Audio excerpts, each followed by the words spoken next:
joining us for your Smackdown review for my sister's birthday, people. It is November 3rd. We're so happy that you can make it. And what better way to celebrate your sister's birthday than by watching and reviewing a show that she doesn't watch because she does not care about wrestling. But we're here. We're rocking and rolling with your Smackdown review tonight, guys. Please leave a thumbs up on this video and subscribe to Fightful YouTube if you haven't already. We'll also ask you to get in your super chats and your humper chats at humperchats.com. Functions just like a super chat, but we get to keep a little bit more of the pie over here. You know what I mean? When you send in those humper chats, so we appreciate you doing that.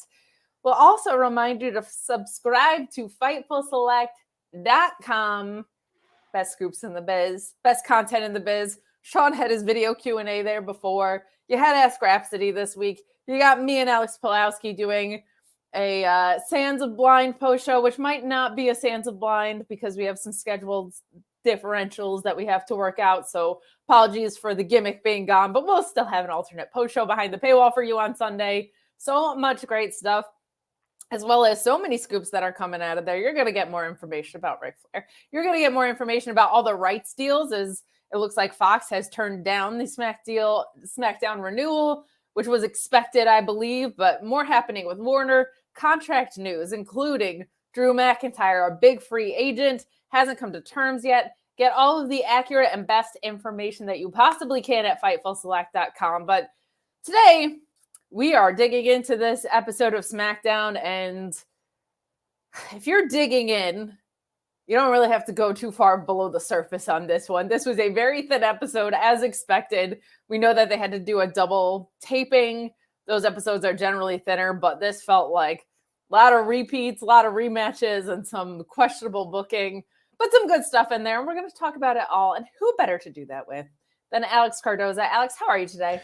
Ladies and gentlemen, it is Friday night. You're being serenaded by the voice of the Friday night SmackDown post show, Miss Kate herself. And I'm just sitting here along for the ride on this very blah episode of SmackDown. Unfortunately, like you just said, it was pre-recorded, so we weren't going to find much to watch today. We know where they're going, we know where they're at. Sure. But we're here and we're going to give you the best take that we can and spin some good positive feedback on this show. 100%. We are in my sister's apartment. We are man. Both in your sister's apartment. I'm in the back in the bathroom. She's in the front in the living room. We're doing it up right now. That's right. That's right. Thank you guys so much for being here. We'll also do a Rampage rundown because, as I texted Luis, never more have I needed a Rampage rundown assist than this episode tonight. We will try and get those to you as much as possible. Last week's Rampage was awesome. Next week's, I think they're lining up some stuff for, so stay tuned for that if you are watching along on Rampage as well. But let's get started with what felt like almost verbatim of last week with a couple of good minor tweaks. But if you are there for a double taping and you saw what the last episode opened with and this episode opened with, you would be like, am I living the same experience? Because this was almost the exact same promo. We got LA Knight opening this up. No contract involved today, just some go-home-esque talking as you were.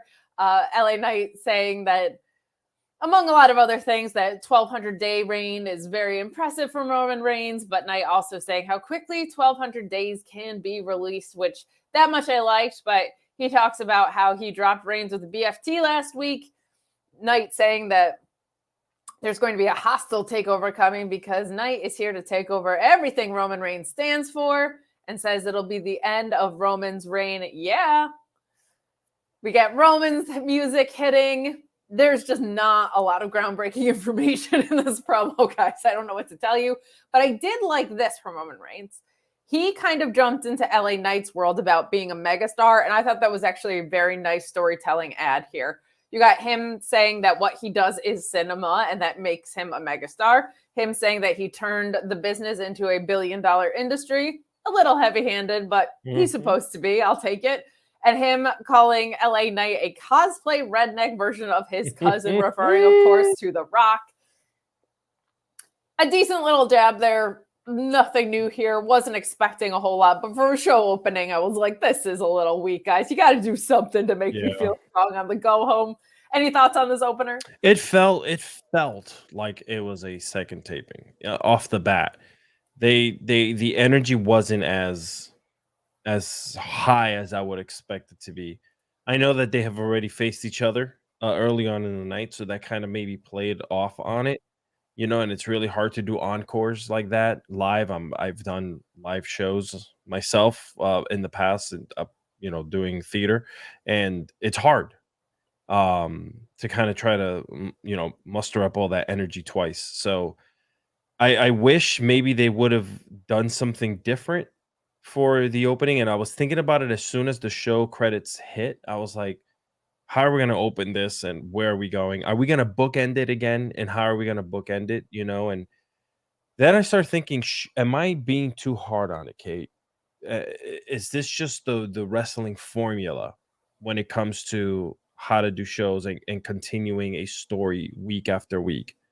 Or do we kind of mix it up and just kind of be like, all right, we know that story's still going on, but let's just throw something else into the mix.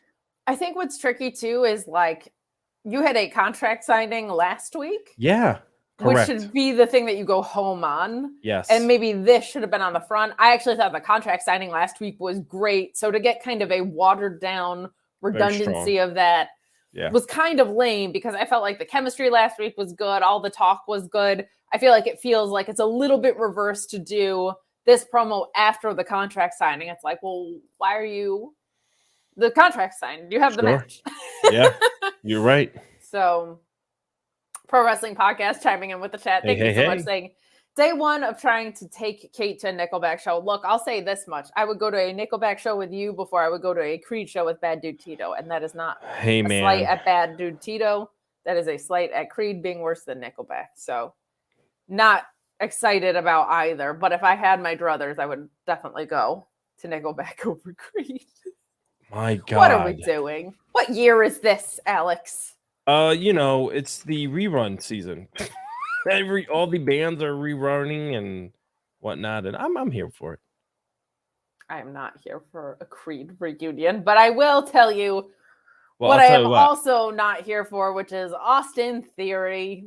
You don't need this. He gets interviewed backstage and says that he's used to taking hits and that he has the confidence, has a confident face and a face that everyone wants to see. This is not good promo material. Theory is saying that Kevin Owens has a face only a mother can love. What grade are you in, you dork?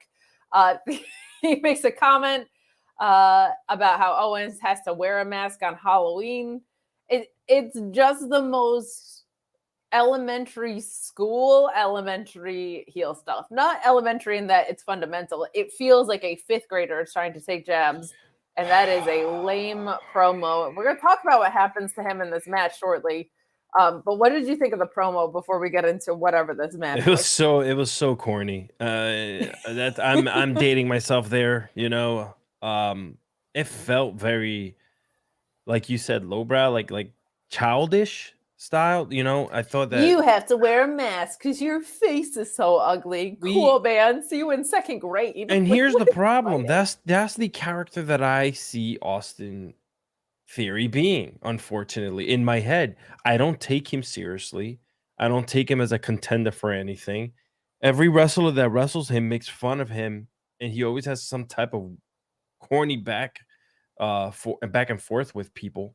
So I don't know. I don't know why would they continue to do this with him. I prefer him to just be a killing machine. He looks like a freaking killer. Then why not just present him as such? Sure. I agree with you on that. I mean, I really thought once he dropped the U.S. title, they were going to go back and repackage him. They kind of just tucked him under Grayson Waller's wing and didn't really do anything. And it's working when he was with Grayson Waller. But boy, in these segments when he's not, it is not good. Yep. And this is a guy that they put over John Cena at WrestleMania. This is a guy that Edge gave the rub to. I don't know, man. I don't know. He never made it as a wise man. And he probably couldn't cut it as a poor man stealing. Getting the victory over him. Some Nickelback there for the you who don't know. hitting a suplex into a pop-up powerbomb. She no-sold it, people. Landing the stunner. And staring at Grayson Waller, who's on commentary, which it feels like is where this feud is really going. Now, I don't love them using a tag team to get 2 singles matches. I'm hoping this means that Sami Zayn has to come over to SmackDown, because let me tell you, if they broke up Sami Zayn and Kevin Owens to have Kevin Owens fighting against Austin Theory. These weird-ass matches, like, come on, dude. Not great. I hope that's the angle that we're getting. I have much more of an interest in seeing Kevin Owens versus Grayson Waller, because I think that's an actual great use of veteran talent against someone who is a little bit more like white hot right now in Grayson Waller, right? I feel like everybody thinks that Grayson Waller is knocking this archetype out of the park.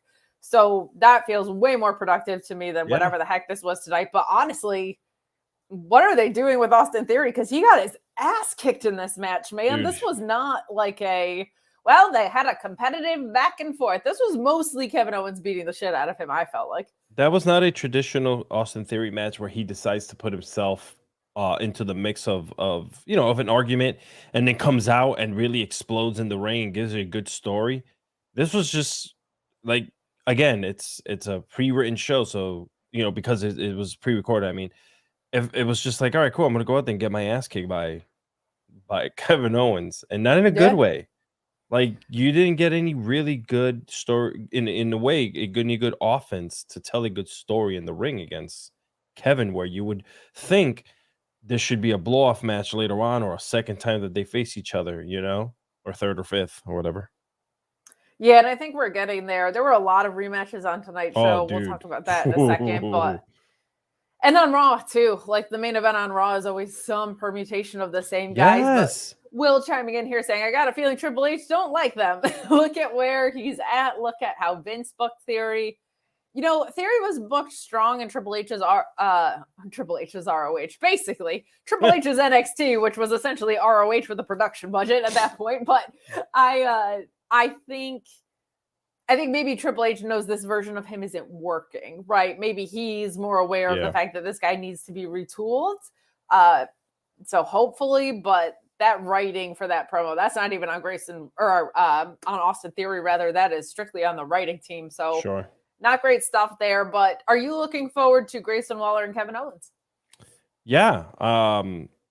It feels like an old school NXT match. It feels like something that we would have watched in the original Gold and Black, that Grayson Waller character versus someone like Kevin Owens. That buildup could be really fun if they do it right. Less of the ha hee ha making fun of each other, trying to punch a man with 2 people with 1 punch kind of deal. Make it interesting. I want to see Grayson Waller really get under the skin of Kevin Owens, and Kevin Owens just reacting as wild as he can. I really want a dueling talk show segment where you have Grayson Waller with the Waller effect and the KO show, like facing each other, because I've always kind of viewed Kevin Owens' show as a little bit of a wrestling talk show parody. Yeah. And Grayson Waller's is kind of a pretty straight up the middle version of that. I think it would be so fun if both sides of the ring had like a split talk show segment. I think that could be so silly. You just do like a mock who gets the best ratings. Put them both on the same time. Yeah, there you go. And people like, Grayson Waller won by like a 0.2, like just kind of mocking all these. Look at Kevin Owens doing the demo. Yeah, do it. That's exactly what Grayson Waller should do. Look at my demo, mate. Yeah, 100%. It'd be fun. I am in on it. We got some more love. Thank you, Bad Robot, for this chat. Bad Robot. Saying, hi, best post-show crew. Well, thank you, Bad Robot. Extra love to Kate this week because wrestling news has been blah. Boy, has it ever. I ranted about that earlier today and last night. So LA Knight loses to Roman. Logan Paul beats Rey, and LA wins the U.S. title off him at Royal Rumble. Or at maybe Rumble. I have split feelings on this because I feel like it should be Santos's, obviously. But if you want to put out an LA Knight, who am I to say that that's a bad idea? And using Logan Paul as a means to an end to get there actually does make a lot of sense. I just don't like Logan Paul. Like, I have no desire to see this guy on my screen, but I can't argue that it makes total wrestling sense to have Logan Paul beat Rey Mysterio. To Logan Paul's credit, he takes a lot of L's in big spots. So him getting a win here to make him look or feel strong, I don't hate other than the fact that I don't like the guy, but it makes wrestling sense. And then a transitional reign to LA Knight makes a whole ton of sense because LA Knight's going to chop him down on the mic, I think. LA Knight has a good in-ring, but that's where Logan Paul can kind of shine with his athleticism. I think there might be a really good feud there. I love Santos Escobar so much. I want to see him have a title reign. Doesn't mean we won't get there eventually, but what are your thoughts? I know you're super into Santos like I am, but on that path that's carved out, do you like that if it gets us to LA Knight? Personally, it makes sense for the business. Sure. You would see something great being put together, a good story for television. It makes sense for them. It doesn't make sense for me. I'm sorry. I don't like Logan Paul. I know that he's a great performer, but he's been tainted in my eyes. So it's not like I can't even look past the stuff that he's been done and the way he speaks about certain things. Like there's just a personal dislike there that I cannot look past. Right, it's so hard because I have nothing to relate to on that. Yeah. Definitely not anything that happened Wednesday that I can relate to. Not at all. Certainly nobody showing up in AEW that I find objectionable. No. So I don't even watch AEW. I didn't even know that existed. Demo. But yeah, so it's just very hard for me to kind of look past that. And I understand there's going to be people that are going to enjoy this because there could be a really good back and forth, like you just mentioned, that could happen. I wish we can skip all of that and give my boy Santos the love that he deserves as not only as a performer, but I think he can carry that title and put some really good like matches and respect behind it. I agree. I think there could be a really fun thing to do there. This Ray run has not been epic for me. This Ray run with the title has not. And honestly, because he's older, he's not going to be out there every day. So, but like they haven't really built stories for him towards his defenses. And to me, we've talked about this before too. Mid-card titles are generally workhorse titles. Yes. But I'm wondering if Santos finally turns heel and costs Ray. That's what I want. Because that could be really, really fun. I'm telling you, I know a lot of people don't watch NXT. Santos as a heel in NXT was, you want old Eddie Guerrero vibes? He'll bring them back. And not in the way that everybody tries to bring them back, but just like, oh, shimmy, and I'm Hispanic. Like every commentator is like, late, great Eddie Guerrero. This guy is like the closest. I think Santos would 100% blow that thing out of the water. No shaming on top of the goddamn corner.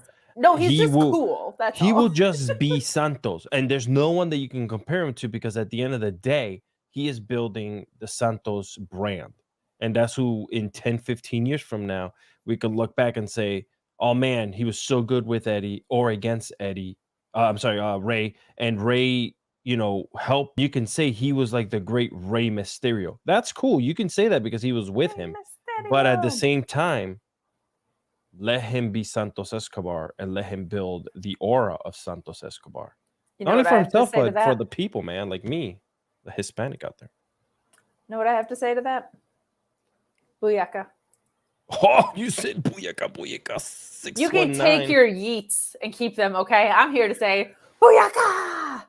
Yeet. 619. Rey Mysterio. Moving on. You're so Hispanic. I love the fact that Kate and I have been doing this now for so long that every Friday that, she has her other co-hosts, but I am her Latin lover. I mean, it is not true. Like that, but I'm just saying. No, but I Latin love you. Oh. Just love this girl, everyone. Look at the love on Friday nights here. This is not a rerun, people. This is not a what's that called? Our show's not a rerun. Yeah, our show's not a rematch show. Okay, so you guys know how great Luis is, right? I don't have to tell you that. Extremely. Luis is the best. Luis keeps us safe by banning all of the absolute dickheads when people try to invade our chat. He keeps our community safe. He organizes our super chats. Yes. He researches stuff when we need it. He gives me my AEW Rampage rundowns. There is nothing more valuable that Luis has ever done than title this next segment, Logan Paul with the Soup Profits. Oh, geez. BFAB want to join the Suit Profits. The Suit Profits. Find me better work than that and cross all of wrestling media. And he's Hispanic too. Look at us. There, Look at yeah. us, just thriving now. Look at us. It's like that meme. Crushing it. Look at us. Look at us. Who would have Look at us. thought? Who would have thought? Not Look at me. us. And then I'm gonna have a drink just like the meme. Oh, Brian Ben feeding right into my gimmick. Logan and BFAB trying to get Kate a suit. Damn, I'm very powerful. I will let you know. She is. Thank you. Thank you. Kylie chiming in saying, hey, cuties, hope y'all are well. Well, thank you, Kylie. We appreciate all the support that you always give us on Friday nights. You're Yes, just for sure. Thank you. best spirit in the whole wide world here. Logan with the Suit Profits and BFAB ain't from me. I think we know where this is probably going. I don't feel like the Suit Profits should be putting over Logan Paul. I'm just going to say. Apparently Michael Colt said this on commentary. Luis is humbly giving credit to where credit is due. Excellent. You can weigh in your thoughts, and then I will plead once again for Bobby Lashley to give me a suit. But your thoughts on this segment ending? I was confused as to what they were, why they were jumping up and down for him, and just like, are they trying to give him the rub? Like, are they trying to like? I don't understand. Street Profits are cool. They're the coolest. Yeah. So to have a poopy stain show up on television in front of them, not even that could have been saved by them. This whole BFAT thing was interesting though. What are they actually going to be doing? Hopefully getting me a suit. Yeah, I think from what I saw, she took him off to the side and pulled her phone out and showed him your tweets. I think that's why. I am 100% certain that's exactly what happened.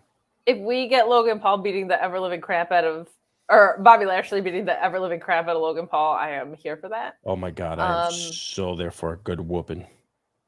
But Alex, it's November, okay? Oh boy, here we go. It's my sister's birthday. It is her birthday. She got a bunch of gifts. We had a lovely dinner with a bunch of her friends. I thought, oh, look at this package. It looks like a clothing box. Perhaps there's a suit in here from Bobby Lashley, and they're like sister suits. There was not. Okay. We are in the holiday season. I want to look good for the holidays. Okay, let's be honest. Like, I want to look crisp for the holidays. You got your elf shirt. I respect that game. I want to go classy for the holidays, okay? And what better way to do that than with a classy Bobby Lashley suit? Bobby, I'm going to Sally Struthers you right now, okay? For just 70 cents a day, I will pay for shipping and handling on whatever suit you choose to send me. I know you don't need to wear all of these again. Maybe a nice holiday maroon suit or an evergreen, perhaps. I want Bobby Lashley to send me a suit so bad. I will run this gimmick into the ground. I already have. I will give it until the end of the year or until I forget about it 1 week. So, the hard thing is that someone like him doesn't care much about doing something like that because he's so mighty and powerful. He is the almighty Bobby Lashley. Do you think? Oh, he has a lot of money. You are a certified expert on holiday movies. I am. I love Christmas holiday Unwrapped. movies. Yeah. You understand this better than everyone. Do you think Bobby Lashley hasn't sent me a suit because he's lost his Christmas spirit? Your thoughts? Ever since Lana dumped him many moons ago, I felt that he had lost his holiday mojo because it did happen around the holidays. You were so sincere when you said that. Ever since Lana dumped him. So all I know is that the best way to spread Christmas cheer is singing loud for all to hear. If I don't have a suit from Bobby Lashley the week before Christmas, that's what we're gonna do. We're gonna sing about it. We're gonna Dahu Dory our way into the shit. I tweeted at him. I'm trying to. I know someone who personally has his phone number. I'm not gonna say his name rhymes with Freddie Prinze, but I gonna see if maybe I couldn't even. Thank God you're not that. a scoopster. You're terrible. I know. Can you imagine? At burning sources, you said rhymes with and then just said his name. It could be. I don't know. Hey, you know what? Alex may not be good at keeping your anonymity. I think he's made that abundantly clear today. But if you want to keep your stuff secure, if you want to keep your stuff private, if you don't want Alex out here publicly just saying all your S, well, consider NordVPN for all of your VPN needs. There is no product that we have promoted more on Fightful that I use while I'm awake than NordVPN.com/Fightful. You guys have probably seen me anchored to my desk an awful lot for quite a while, and I've always got NordVPN on all my devices. That's because that's what NordVPN.com/Fightful allows. You get the fastest VPN in the world on all your devices, on all your operating systems. It is so beneficial to have that versatility. Here at home, I put it on my router just in case, and I put it on my phone, laptop, desktop, PC, and smart TV. That allows you to get all the benefits. The online threat protection, the ability to change your virtual location with just one click, the ability to use that NordPass password manager, the file encryption tool, all that good stuff on everything. Also, you can subscribe to all those overseas services I'm telling you all about, all with 24/7 tech support and a 30-day money-back guarantee on top of an already amazing deal. Protect yourself on all your devices with NordVPN.com/Fightful. So true. So true. I love Nord. Who doesn't? I was a believer in Nord way before I joined the cast here on Fightful, the great team, and the fact that I get to see, you know, them being promoted on here and the contributions like they've made here with Fightful, and I decided to kind of use code word Fightful and get a ton of good money back for what I was paying. I was extremely excited. So I get to be happy watching shows that I normally didn't and couldn't. All of my devices at home are safe. And I do nothing. You can live a life without NordVPN. I do nothing illegal, which is great. But you never know. Never know who's coming after your stuff. Look, you can live a life without NordVPN. If you want to pay more for pay-per-views, you can live a life without NordVPN if you want to be uncool. So I've never loved more watching AE dubs without commercials in my life. There it is. That's one. That's great, by the way. NordVPN. Okay, this is a phenomenal joke. Excellent for. Like Techers. Yep. That's excellent pro wrestling podcast. I love it. This show's as good as SmackDown was today. I'm going to say better because we're going to be done in like an hour. But guys, get in your super chats and your humper chats at humperchats.com. With all the money you're saving on NordVPN, why wouldn't you subscribe to FightfulSelect.com? And you might be thinking, I don't want to see $5 escape my bank account every month. I would so much rather just pay for the year up front and a lump sum. Well, gosh darn it. If we don't have an annual subscription model for $54 for the year, what a bargain. Okay? I spent $54+ today on peppermint mocha. All right, at Starbucks for their holiday drinks. So we're gonna talk about that off air because that's a problem. You. But the point is, what a bargain! You do get a couple of bucks off every month. $5 already a bargain, but we do appreciate all the support that we get over there. I see a couple people in the chat asking if we can see the live chat and want us to interact. So you can send in super chats and humper chats.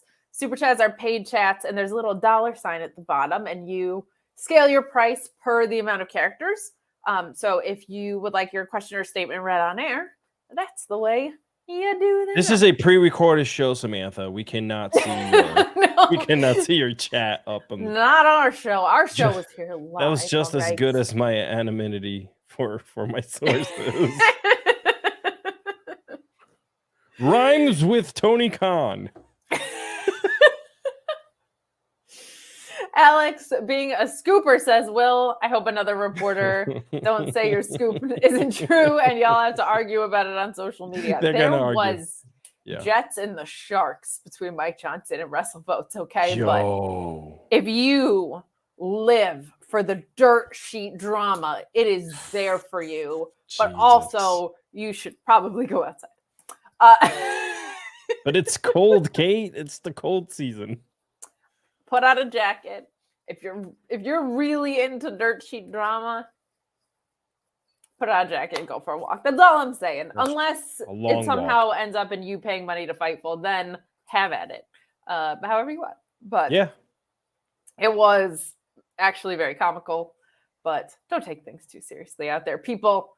But Alex and Sean will fight. Hey, speaking of Sean fighting, are you excited to see him lose to Shotzi McKenzie? Because I am. He's getting back in the ring. I know. I'm excited. I asked him if I could have his Fightful sign after he perishes after the match. I think that's a very wise use. I wanted to be honest with him. I was like, I love my job here at Fightful. Thank you for having me. But can I have you sign? Can I have your sign once Shazza puts you out of your misery? Please. If you get a sign before I get a suit from Lashley, if you finish your story before I finish my story, I'm gonna be so mad at you. Kate, I'm only on the bottom of the 11th man on second. Oh my God, the Texas Rangers finished their story before. That's crazy. It took them 65 years, but they finished theirs. They finished their story. Yeah. I'm not confident that Cody ever is. Let's dive back into some SmackDown, shall we? Of course. I hated all of what happened next. We got Charlotte and Shotzi defeating your tag team champions in a non-title match for literally no reason whatsoever. Charlotte and Shotzi are not a tag team. Chelsea Green and Piper Niven are your tag team champions. I understand it's a non-title match. Why are you going out of your way to your champions who never defend the title look like chumps? Why are they facing a team that's not actually a tag team when you have actual tag teams that exist? Where are our spooky Scottish witches? You booted that for the entire month of October. I think Kaden Carter is injured, so that explains Kaden and Katana, but they better be back on my screen once that's not the case. You've got Indy and Candice LeRae. I know they're like in kind of a story, but there's like a tag team that have a division and make sense. Charlotte and Shotzi, obviously not a permanent thing. And why are you going out of your way to make your tag teams look like chumps in this? This was a 3-minute match to boot. Charlotte winning in 3 minutes against your tag champ. She lands a great looking suplex on Chelsea Green, gets her hands on Piper, but Chelsea blind tags in. This undercuts so much of Chelsea and Piper's work, and they never even get to defend. Big boot is enough for Charlotte to win. I actually thought Charlotte and Shotzi worked kind of well together, and I don't hate the pairing. I just hate that I know this is not a permanent tag team, and you are burying your tag team champions for no reason in 3 minutes. Boo. Boo to all of that. I don't understand why is the tag team division for the women in such disarray? I don't understand why women wrestling in general and across the brand, except for Impact, they're having such a hard time. They're like having such a hard time implementing them into shows. They're having such a hard time keeping titles like this, or TBS title or whatever, like being significant on the show. Why can't we have more than just 1 or 2 matches? I understand that we can have segments, but come on, can we just let's do some real stuff out there? Except for like Raw has 3 hours, so you're seeing a lot more of it now. Sure. Because of the 3 hours, like a lot of the women are being featured. But outside of that, like honestly, Raw has become the B show for me. SmackDown, I like SmackDown more. Easier to digest too. Is only 2 hours, so 2 hours is a big part of it. I want to see my women week to week dependent on me. Like it's well, we'll talk about the rest of the women's booking down the stretch here too. But man, it just didn't feel right. You're right. This whole throwing. Why are you burying your tag team champions for a meaningless win for Charlotte? I wrote on the Twitter machine on that thing that you go, that Ashley Flair is all elite. And people were like, what the F? And like, I got some nasty DMs that I'm staring at right now. A lot of you wish stuff, but I mean, you know, look, the AEW women's you're division has its putting own someone issues, but yeah. as strong as Charlotte in a weird makeshift tag team that To you're not bury going your to tag see team. again. Why? I don't understand what's happening. Why are you making your champions look bad? Look, we have to talk about Ric Flair because it was super chatted about my least favorite thing in the whole wide world. I know it sounds crazy, but does the Ric Flair make people may stop people from wanting to join AEW? I can talk. When it comes to the women, yeah. No, do you think so? I think that they'll just kind of try to get something out of the company, out of like TK or something. Like You are a women's free agent. Why are you signing with AEW right now? Right. That is a big question. But I also feel like that's a further deterrent. I feel like maybe someone who's a strong candidate would like to kind of I don't know. If I was a female, I would talk to the company owner if they would like me to come sign with them and make my voice be heard on what is dumb. They even if you don't sign, invested a ton of money in Saraya. She gave this mission statement at the beginning that she was there to create change in the division. It hasn't happened. I know that's true. Whether she was a figurehead or not. Yeah. They are handicapping themselves until they get. And to be honest, I feel like they've turned a corner on the booking. Sheeta as a champion makes sense. Willow being a number one contender after losing 2 contendership matches makes no sense. But like having Sheeta and Chris Statlander and Athena at the head of your division with Toni Storm doing great character work outside of the title picture and whatever this Sky Blue Julia thing is outside of the title picture, like you actively now have 6 storylines going. Yeah. They're doing, That's really cool. Yeah. Ruby Soho has something to do with this Angela Parker weirdness, whatever it is. So I feel like a lot of that has gotten better. You are just handicapped until you actually expand how much time women have on your program. TV. Yeah. Because right now, you want Willow to face Sheeta? I want to see Willow versus Sheeta. She lost 2 contendership matches, and you can't even have her go get some like inconsequential wins because you don't have the breathing room on your program. It's just lame. So I think Ric Flair would definitely be a deterrent on top of all the other reasons that might be like a breaking point for people. Yeah. But here's the thing. We feel a certain way, and certain voices on Twitter will make noise about feeling a certain way. But the overall fan base turns a blind eye to a lot of this stuff. We know that because if Vince McMahon tomorrow morning comes out on WWE TV with all the stuff that, I mean, it's proven because he did come out on WWE TV after everything. Yeah. And like right he was everything. like, but we're not talking about average or casual fans. We're talking about if I'm a talent. Of course, talent. Yeah. Talent wise. Yeah. What's the point? But you're right. Unfortunately, people that are on the fringe. I mean, it was pretty universally panned on Twitter, which made me happy. Yeah, people were really. Our circles are run strong, and they run pretty consistent with the way we all think. You know, I think, and Tony Khan is part of that circle because he's a fan, so he definitely is reading and seeing. So I can only imagine. I can only imagine. If he listens. Yeah, and I know Will sent another chat saying the company owner is the AEW. I do know that, but that's where.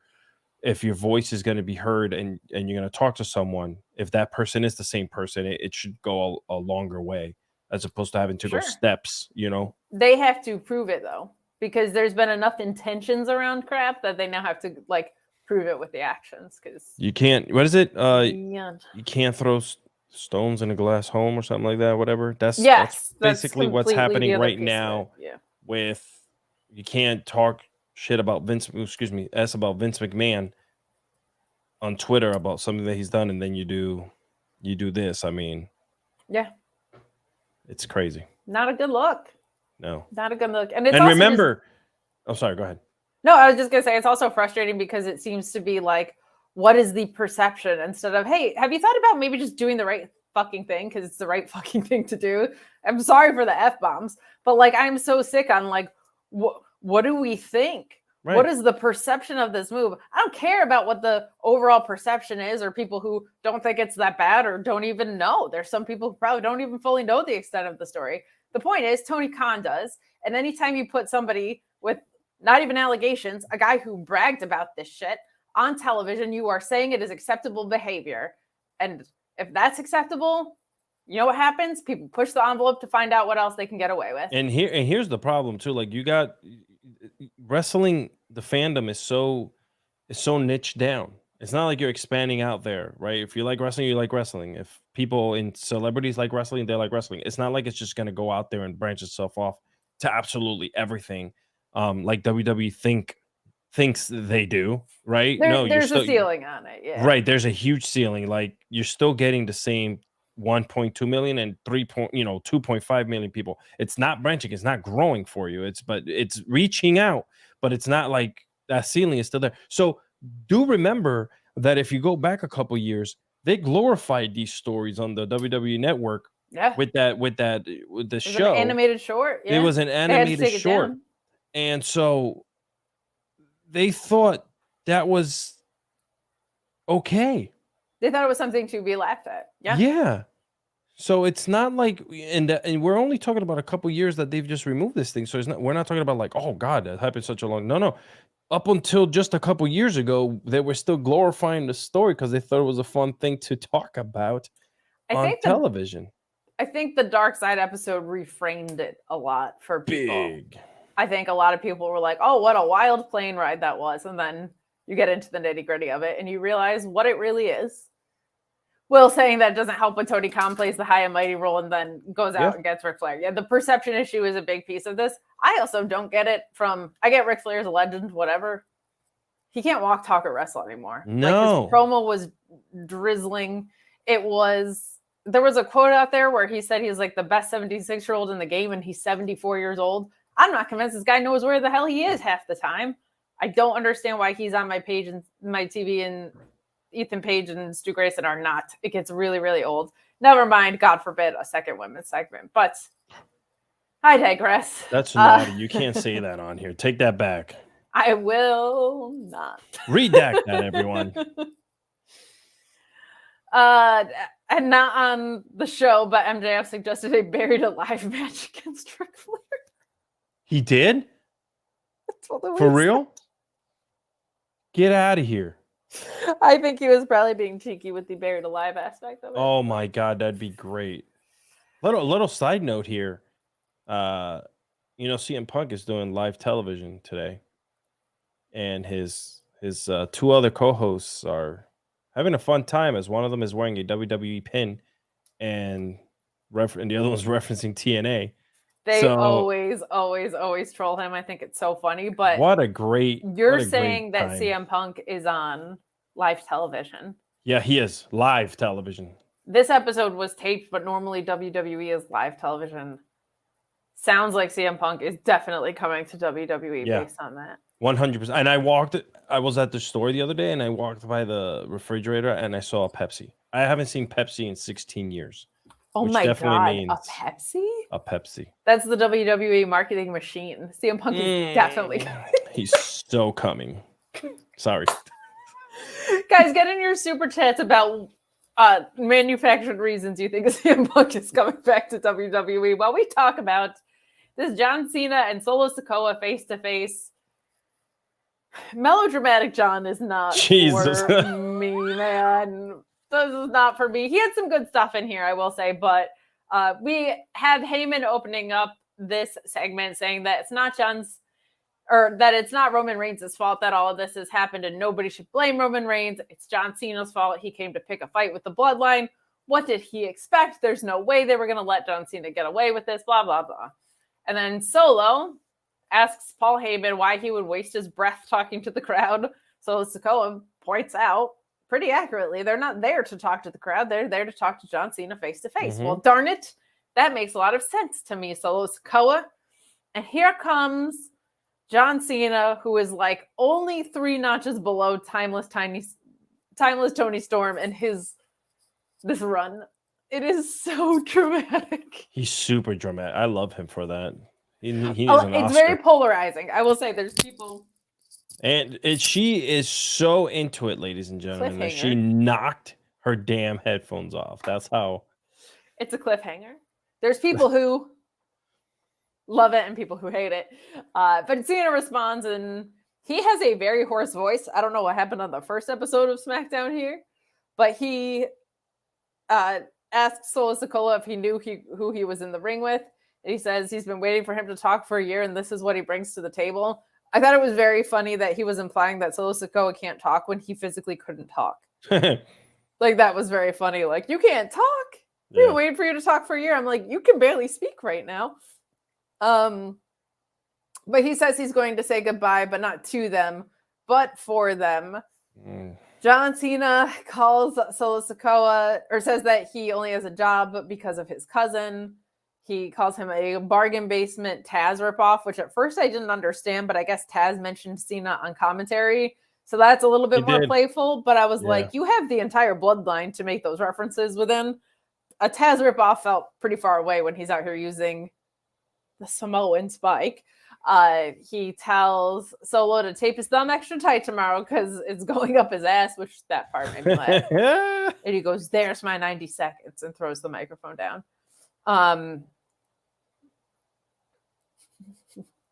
I don't know, man. It's very so dramatic. All these Cena-esque promos. It's nice to see him, but once he starts opening his mouth, all these promos are like a giant sandwich of the same stuff, right? Ham and cheese, ham and cheese, ham and cheese, ham and cheese, ham and cheese, just piling it on, baby. It's still the same. People the cheese part for sure. People gonna eat the sandwich and it's gonna be delicious. But other than that, I didn't see like. It's nice to see Solo behind the mic, right? Because eventually, when they break this apart, Solo's gonna have to stand on his own. I completely don't understand why they didn't have Solo say, "I don't need to talk, I fight," and then beat the hell out of John Cena. Like, there's a button right there. It's too close to the Brawling Brutes, because all they do is fight. It's fight night. Yeah, but like, there's a lot of wrestlers that say like, "Shut up and fight," right? Like.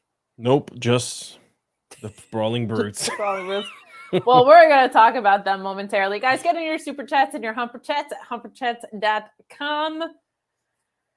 We are going to talk about this good old-fashioned Donnybrook match. Man, you do not need to say good old-fashioned every time you say Donnybrook. when they use that. I hate good old-fashioned Donnybrook. It gets me all the time. I laughed like out loud when they were saying it on commentary, and Michael Cole just goes, "Yeah, it's a pub match." Yeah, just like undercut everything, which Michael Cole doesn't normally do. So I popped for that because he was on probably like hour 5 of commentary. I was like, good for him. But Pretty Deadly coming out with the win here. I actually thought this match was a whole bunch of fun, but they hit their finisher on Butch, going through the table for the pinfall. I thought this was a lot of fun. I love technical wrestling, guys. So Pete Dunne is for me. I loved when like Kit would go to do something and he would be like, "Yeah, no, I'm going to stop you and just break your fingers." I love that kind of stuff. That's my wheelhouse of things. The Brawling Brutes are just like eating so many losses, though. I'm wondering if maybe Sheamus is coming back to help them refine their way at some point soon, I hope, because they're too good to be losing this much, Pete Dunne in particular. He was also splitting time between here and NXT, so I don't know if maybe that's where the focus is supposed to be for him, but this match was perfectly fine. The most annoying part about it was them just saying good old-fashioned Donnybrook every single time they went to see the phrase, but this was a whole bunch of fun. Pretty Deadly looking strong. Their theme is underrated on how over-the-top and cheesy it is. Their gear was fantastic tonight. They're so much fun. Very happy that they're back from injury and getting to show out here, but get the Brawling Brutes some W soon, please. Yeah, I like Pretty Deadly. I've said that before on the show, I think a couple times here and there. I've enjoyed their run and their come up from NXT into the SmackDown roster. I think they've been utilized very well. The injury thing was, whatever, it was funny the way they just played it off. I think that it kept them fresh and on our televisions, which is very important. Hint: more women on TV, please. So The Brawling Brutes losing doesn't bother me. They are the Brawling Brutes. I don't know, like they're just there to fight and kill people and have a good time, right? So do I see them My kind of like wrestlers. yeah. So it's never been a thing about like I'm chasing the belts. It's never been that. They're just out there to whoop ass. I mean, they're having these good old Donnybrook matches. So so Good old fashioned Donnybrook match. that's all it was for me. It was a filler match, unfortunately, but I got to see Pretty Deadly, so I was happy. And they beat the crap out of each other. Pretty Deadly can go in the ring when it comes to physicality. So Yeah, they're so fun that sometimes you'll just be like, "Oh, there's Kit with the tornado DDT," and you're like, and "Oh it yeah, doesn't he's feel really it good." doesn't feel gimmicky. Like it's a gimmick, very gimmicky gimmick, right? Like the whole look and everything about them. But when they're in the ring, I don't see that.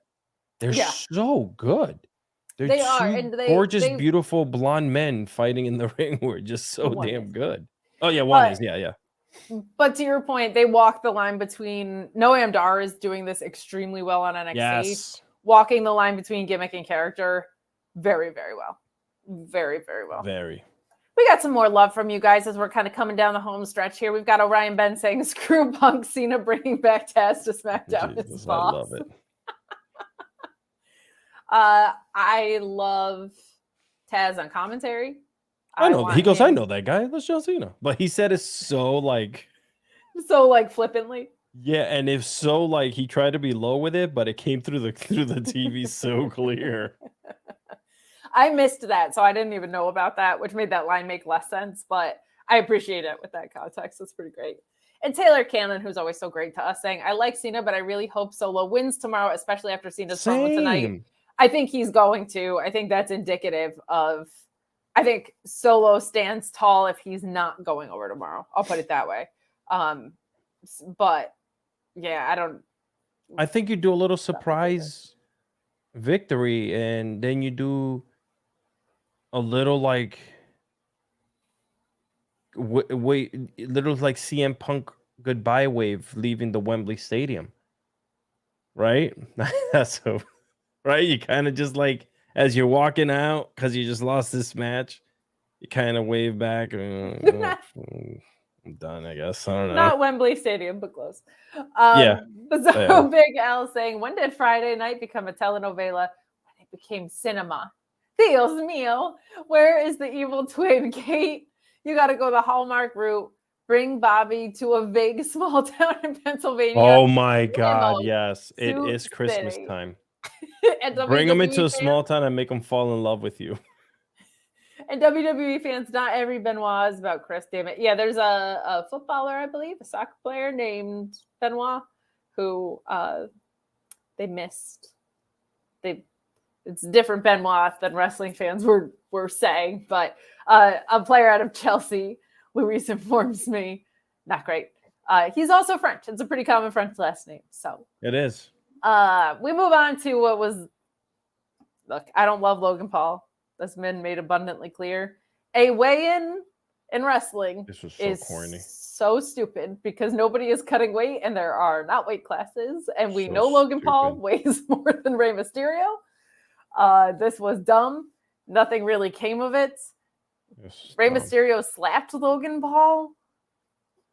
I don't know, man. This was clearly a pre-tape. This It was did dumb. not do anything for me. I think it was supposed to feel like sports, but it just comes across as really corny because why are you weighing in? You don't have weight classes and you don't have to cut weight to prove that. It was Like, so dumb. I didn't like it when Cody had his weigh in with Anthony Ogogo or whatever that was. Like, don't do this in wrestling if you don't have weight divisions. It makes no sense. And So Damage Control attacked Bianca Belair, right? we can talk about that. It's just I really don't have any. That was a really bad, cringy segment. The acting was bad. The camera work was bad. The whole feel was bad. The way like the audience rushed the makeshift stage was bad. I just No, it looked like it was filmed in a closet backstage. Bad. Yeah, the setting of it was also real weird. Let's move on. Sounds like a plan. Will saying that Cena is the only person who can name drop AEW talent and get away with it. One of the few. One of the few for sure. I'm hoping in the Triple H era that lightens up a little bit because I just think it's fun. I think it's fun. And Cole when he mentioned that, Cody was the EP. Yes. CLP, whatever. Yeah. Yes. I think on a week like today, WWE has no problem mentioning AEW on their television because they are not a press darling this week at all. Yeah. Earlier in the night, we get Damage Control attacking Bianca Belair, who was getting interviewed by the lovely, beautiful, amazing Kathy Kelly. She got, 5 seconds into her interview before getting attacked. But before we get into the main event, I'm going to give you your Rampage rundown because I know a lot of you join us at the top of the hour. Welcome. We've got Penta defeating Vikingo and Commander, which is happening right now, and humper, according to Luis. Supreme Lucha humping, he called it. Followed by Planet Jarrett. Barf. Jarrett said they're the best faction in AEW. Luis's words, not mine. Double barf. And that Lethal wants to win the ROH title. Triple barf. So a triple barf from Luis, not even me about Jeff Jarrett. That's a triple. A triple puke. Arf barf. And Ortiz appeared after the interview and promised to take care of them. Ortiz is getting mixed up in this? Next week after they talk trash about it. Oh, okay. If they talk trash about him, that's all right. I thought he was joining Team TNA and I was going to barf. I was going to be a quadruple barf. We got the Guns defeating Christopher Daniels and Matt Sydal. I reviewed a Daniels and Sydal match versus Zack Sabre Jr. and Samoa Joe match on my individual YouTube channel. I love that match. It's one of my favorite tag matches of the year. It's tucked away on ROH. It's available on free YouTube. Watch Sydal and Daniels in that match. They are such a good tandem. And it's cool that they're getting reps here together and on ROH again. They are like unexpectedly a very, very, very fun tag team. But the Guns getting the win as they should here. RJ City previewing Danhausen's return. Danhausen appeared to say his return is actually next week. I don't know why they didn't do that with Halloween. That makes no sense. Yeah, he What? He's a character. He is quite the character. There's some dissension between Saraya and Ruby Soho. I would have never saw that coming. I know. The two outcasts that are left. Ruby Soho and Parker still flirting, and Maddie Menard interrogating him for not smashing Jericho in the face with the bat. And Menard asks Marvez a quote that is not there, but Luis is typing now. I'll circle back to it. Blue Sky, or Sky Navy Blue. Sky Navy Blue. Defeating Marina Shafir. Very cool. Welcome Video package of Darby and Lance Archer for Collision. That seems cool. I really want Lance Archer to be who Lana manages next, or CJ Perry rather. Hot and flexible CJ Perry. Hot and flexible. And then announced for Collision, we get Willa versus Emi Sakura, which is great. And we also get Garcia defeating Trent, who calls out MJF. Well, that sounds like a whole bunch of fun. Trent also facing Shingo Takagi at Lone Star Shootout at New Japan Strong if you are looking for another Trent Beretta humper of a match. But very happy to see Daniel Garcia getting back in the mix here. They need it. He is an incredible wrestler, and he has gotten tucked away on Rampage. But Matt Menard asked Marvez, is this guy some sort of pervert, I guess? Which is pretty great. All right. Let's talk about our main event. Will saying that I know it's a rematch, but I love Bianca and Bayley. I did until this became the 800th time they did this match. Bianca Belair has been feuding with them since last July. At this same event, they had a last women's standing match last year. Let's move on. But what I can't deny is that they absolutely tear it down whenever in the ring. Bayley, one of the best not that Bianca needs the help, my God, but Bayley just makes everybody look so good in the ring. Like she does. She and Becky, to me, are two of the most selfless performers, men or women, in all of wrestling. And she just gives so much to her opponent while also trying to appear dastardly. I love it. I would love to see these women go on and face other people, though, sooner rather than later. But I can't argue with the fact that the matches are always great. If you have to run something back 85 times, this isn't a bad one to run back every time because they always give you a little bit something different. What did you think of our main event tonight? Yeah, you summed it up. I just unfortunately for me, like I want to see this move along.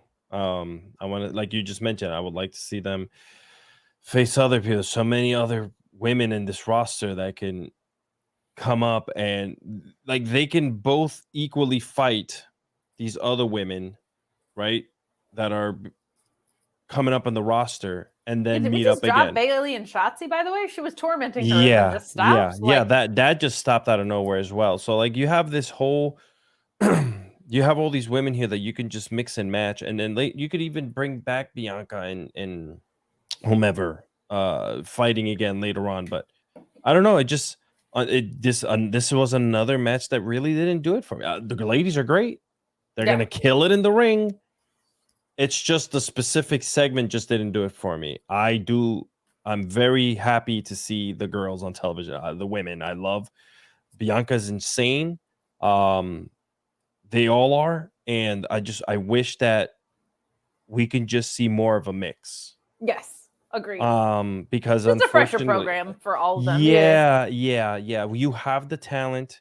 You have the and we've mentioned this about both companies before. You have so many fresh faces that you can start building those people up. Like, you can give people like Bianca time away. You can give, Bayley time away. Like if you start building these stars, and then it makes those stars like a Bianca, Bayley, whatever, that much more prominent. You want them on the show. Like you want to see them come back and want to fight each other.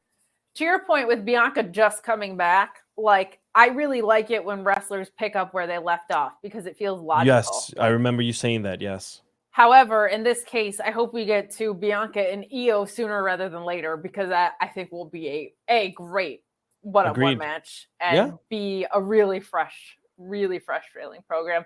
Will chiming in again saying, I love how Kate hates Double J. I still have PTSD from him not putting anyone over in TNA. I didn't even watch TNA and I'm sick of this guy. I'm just sick of guys. I always give credit to Matt at the Shining Wizards podcast. Follow at Wizards podcast. He said that Ric Flair looks like a melted candle. And I just think that's the most accurate description I've ever heard of anyone. I don't need this many guys that look kind of like melted candles on television. He eats up more screen time than anybody else. He said 25 matches this year. There's so much young talent that is waiting to bust through. Every match is the same to me. I don't like overbooking. You guys know I don't like House of Torture in New Japan. You guys know I don't like Judgment Day here. I don't like when the Bloodline is overbooked. It's not for me. It's very redundant and boring. So, no, I don't like Jeff Jarrett. I'll never like Jeff Jarrett. And I'm committed to the bit. I've said this to you 1,000 times. How do we get through to these people that are making the decisions of the matches that get put on and the people that get put on television? I don't they're billionaires. They don't care. I know that. Is that what it is? Seriously, like you're that closed-minded and that like you tout that you're this people person and that you want to give these dream matches and whatever, but you're not listening to your audience when they're saying give us more women and stop putting I think there's a blend here, though. Like, I'm sure there's data to back all this up, right? Like, I don't think... Yeah, that's true, too. I don't think people are out of pocket. Yeah, it's like, well, when this guy's on, the ratings do this. You're now, right, if you give this guy this much screen time in valuable spots, ratings are also going to be stronger. There's a lot of chicken egg stuff with it. Yeah. But my complaint with AEW, and I hope that they get back to their roots on this, is other than MJF, where are your four pillars right now? What have you been doing with Daniel Garcia? Is Ricky Starks in a tag team the best use of Ricky Starks truly? Maybe it is. But, like, I feel like, I said this on my solo stream earlier, AEW was so good at creating young stars for so long, and then all of a sudden somebody in my DMs or in my mentions called them all elderly wrestling, and I laughed so hard because it's felt that way. And I feel like this year, part of why I fell so back in love with New Japan is they are creating a bunch of new stars over there. A bunch. And it's so refreshing to see. And I love it. And not just your Will Ospreays and Zack Sabre Jr.'s, but like Kosei Fujita is 21 years old and he's ridiculous. The newly revived Bullet Club is fantastic. Like all of these things, you're seeing this young up and coming crop. I don't know what the heck happens in AEW with that momentum, but it feels like it got pushed off a cliff. Except for Christian Cage should be on my TV all the time, always. Other than that, I'm good on the old guys. They need to kind of like figure out that balance again that they had before. They had such a great balance of having, certain individuals on television, certain individuals come in as managers. That was great. Like just seeing people come in. Sting has been used really well. Oh God, that is the best way that I can say. But there's just a lot that just doesn't make sense, and it's crazy because now both rosters have gotten older. Both AEW's and WWE's rosters are significantly older on television, except for NXT. But NXT is more of a, here's some young stars that are going to up and coming. And ROH. And ROH, yeah. Well, that's a whole other podcast for a whole other day. We need to figure something out because I truly love AEW because they are something else that I can watch, and I love what they've been doing. They were doing. We need to get back. I don't know. I don't know. I'm not a billionaire, so I can't sit across from him and tell him. And if he's not listening to his own employees, and if you're not listening to the people that are around you, then why don't they just all quit and you do the damn job and you handle absolutely everything? Go out there with a camera, go out there and produce it. You're not gonna. I think there's a lot of stakeholders that probably have to get taken into account. So there's a lot of things that I get there, but there's also just inherent things of Chris Jericho is 50. The Hardys, I don't mean to be disparaging at all, but like they can't move the way that they used to. Hell like no. This has not been great from them in this piece of their run. Like they have brought in these older pieces around them, and then they also have people who are just getting older in the past 4 or 5 years. And I was so excited for this next crop up, but like I know Jungle Boy's suspended right now, or maybe he's under the mask or whatever, but like he's felt lost. Sammy Guevara is kind of maybe just getting on track, and he has a concussion, unfortunately. Darby Allin is perpetually over, but like there's a lot of this young crop that has gotten lost in the shuffle, and it bums me out. But what doesn't bum me out is when people send me wonderful little chats like this saying, "Sup, partners? Meat forever." Thank you for always joining us, Meat Norris. You're Love me some meat. Supportive. Will also saying WWE, not slick having Asuka off TV and now Kyrie is back. I think they would be a tag team again. I wouldn't mind that at all. And also saying, how is WWE slowly trying to book young stars, aka the Creed brothers, and AEW trying to get people like Granddad Sage? Yeah. Now there are instances where things work out, right? Like we just talked about Sting having an incredible run, I think. Christian Cage this is some of my favorite work he's ever done, and he's 50, right?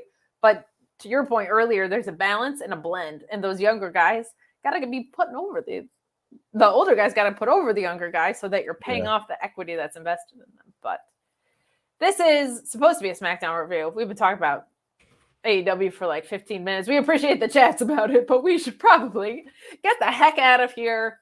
Later, peeps. Hour 10 podcast tonight. I'll take it because we've got a lot more coming up this weekend. Grapsity is going to be on Sunday this week. We have Collision tomorrow. We have Crown Jewel as well. Alex Pulaski and I are going to be on Sunday. Probably not a Sands of Blind review as originally intended. I apologize about that. But we are going to have to re-engineer what we normally do for these pay-per-views because I've got some family time to spend. But you'll also have your regular Crown Jewel post show as well. Yeah. Well, Alex Pulaski is joining in here at the buzzer, probably to ask for a formal apology of us not doing Sans Blind in our usual format. Well, I'm not asking for a formal apology from you, but from your sister, your selfish sister, who's got a birthday She got all this weekend. born. She couldn't push her birthday to next weekend. I That's know. honestly. You can do your birthday anytime you want. She does it once a year, and she picks this weekend of all weekends because wrestling scheduling is not hectic any other time of the year. Let's face it. Guess when my daughter's birthday is? Royal Rumble weekend every friggin' year. So we just do it the week before. Because I thought you were going to say, who knows? I don't know. We lie to her and say she was born a week earlier than she actually was. She'll never figure it out. It'll be fine. But listen, I just wanted to say my plan is now to literally delete Twitter from my phone for 18 hours. Yeah. That's going to be so healthy. And it'll be great for me, honestly, and everything else. So sorry, then we are recommitting to the bit right here, right now. We gotta do it. So I'm watching Collision on Saturday without having Twitter there to do anything with that. Staying away from all things that might poison me with results from Saudi Arabia, and we're still going to do it because it is the most important show of the year for the Sour Graps brand. It's the biggest event of the fall. We're going to do it. Well, I appreciate your commitment because it's about drive and it's about power, and you have both. We stay hungry, we devour. You heard it here first on Sunday at some point on a time to be announced tomorrow, probably. We are going to do Sands of Blind on Sunday. We'll make a major announcement about the time that we will be on Fightful Select on Sunday. Please head over there and subscribe. You'll have your traditional post show on Fightful main channel tomorrow. Grapsity on Sunday. Collision probably tomorrow still. I don't know. There's so much wrestling, you guys. But one LT photo saying, yay! I love Sands of Blind. It's a fun one for sure. But hey, you know what, Alex? Because you hopped in at the last minute, why don't you plug your Twitter that you're not going to be active on? That's for great. 18 hours. Everybody can send me horrible DMs and stuff for 18 hours. Don't invite them. At Alex Sourgraps for the Twitter X, and then Sunday night probably we'll do Sands of Blind, plus we'll talk about whatever hell happens on Collision.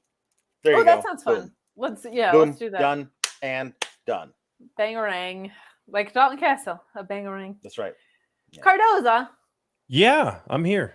Sorry. You have Wednesdays. Plug. You have a fun little podcast that Alex Pulowski was on. Tell people where they can find all your coolness. I like to call it a fun little show. My love letter to the love of my life, which is Christmas. There he is. I don't know where mine is put away somewhere, but Alex and I did an episode of Christmas Films Unwrapped. We did the shoot, I don't even know what episode we did. Oh, we did a Christmas story. We had fun with it. This next episode that's going to come out next week, it'll be Home Alone. And I'll announce who this guest is going to be, who's going to be speaking about Home Alone with me soon. And then hopefully we'll have Kate jump on there, and I have some other fun people coming up. Dawn is going to jump on there, and I have Alex committed to coming on again and speaking about more movies. So I like it. I'm there to have fun with it. You know, I'm not there, and I've told everyone it's not your traditional sit down and go over the entire movie from scene A to scene Z. We're just there having a good time, feeling fun. And Alex and I shared some fun stories on the episode where we talk about growing up and the feeling. You put something on the internet, but you don't complain. Yes. Weird, right? That's never gonna work. Yeah. That's not exactly my brand.